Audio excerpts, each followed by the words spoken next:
Hello, Mr. Caulfield. Hello. Please don't call me Mr. Caulfield. You sound like a goddamn phony. Just call me Holden. Anyway, how are you, Holden? How has the treatment been? Is the asylum a good place for the mentally unstable to recuperate? Well, first of all, the place smells like soap that gets up in your nose and tickles the crap out of your sinuses and all. Most of the doctors here are phonier than Mr. Hayes. Mr. Hayes? Never mind. It's not important. And don't even get me started about the food here. Even those little cardboard steaks they served at Pensy were a hell of a lot better than the crappy spoon you hear. Just a blob of grapes and an occasional yellow thing that can be corn. It's hell if I know. So I assume you don't like it here whatsoever?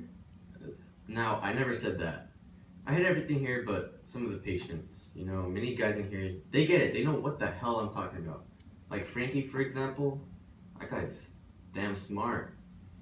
He's gonna be one hell of a writer. Most of the time when people act intelligent, they really aren't. But this guy gets it. I guarantee you in a few years, he's gonna be a damn famous writer. So Holden, why did you attempt to kill yourself? I knew it.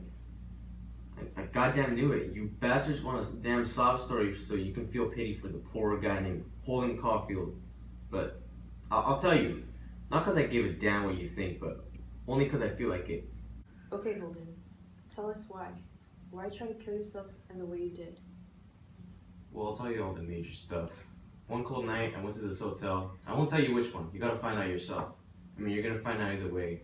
Anyways, I go to the hotel one night. I just got kicked out of Pansy Prep, and I didn't want to be with people like that are goddamn phonies. I also didn't want my parents knowing. I got a little scotch and Tylenol and overdosed and made myself drunk to death. Somehow, the damn thing didn't pan out, and now I'm here in a mental asylum. But according to your files, you went home for a day or two before you attempted suicide. Did your parents do anything? Well, I was only home for one day, and that's when I did it. My dad is a lawyer, so when you're dead, a lawyer is no good to you. But I knew the second I left home, I was going to get jumped. I knew that I would have to leave alone sometime. I knew that Maurice would never give up trying to hound me up for money. So that night when everyone was asleep, I just did it. But I screwed up even at that.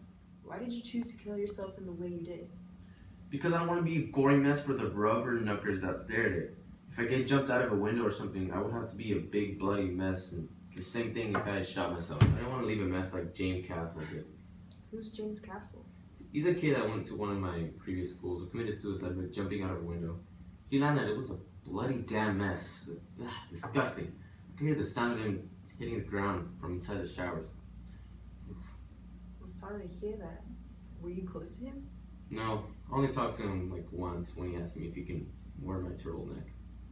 That's the shirt he died into. Yeah.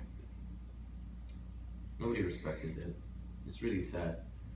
Either some of the rubberneckers stare at you, or someone writes "fuck you" all over your grave. It's sad. Who did that at my little sister's school?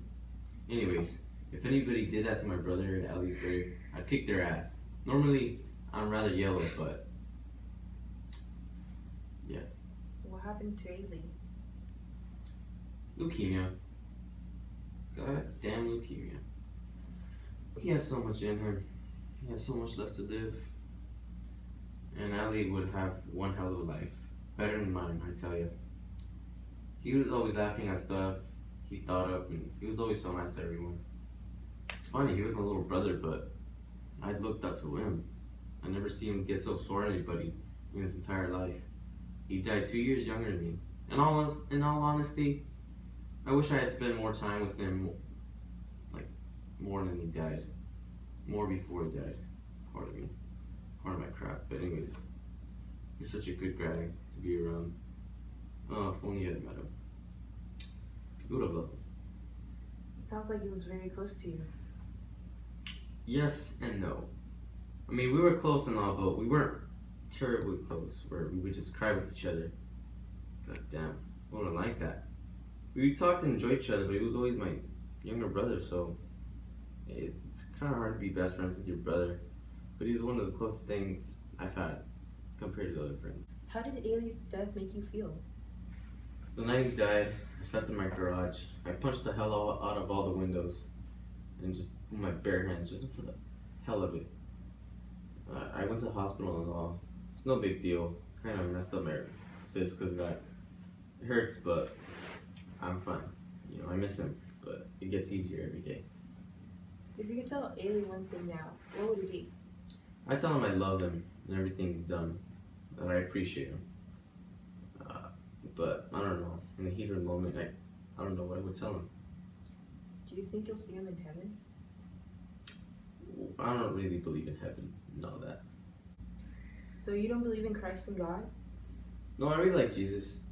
He wasn't a phony bastard like all of his disciples. Disciples would have just sent Judas to hell because, you know, he backstabbed Jesus. But Jesus would have been like, no, that's cool. You seem really upset by the world around you, Holden, and the people in who inhabit it.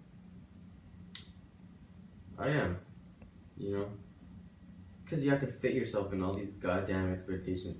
You know? Adults, every goddamn problem in this world would be solved if we never grew up. What the hell is maturity anyways? What the hell does that concept ever mean? Catcher in the Rye has been debated by many fans that this book is related to the American dream. Do you agree, and why? Now that I sort of think about it, yeah, I never really gave a term of what I was facing and all, but I can see now. All this phoniness that I've been dealing with, it's all over a phony dream, you know, as you can call. I'm trying to find a sense of like perfection, if you want to know the truth. I don't really want to be a damn adult. I don't want to face that life. All the responsibilities I'm going to face are going to depress the hell out of me. Just thinking about it depresses the hell out of me.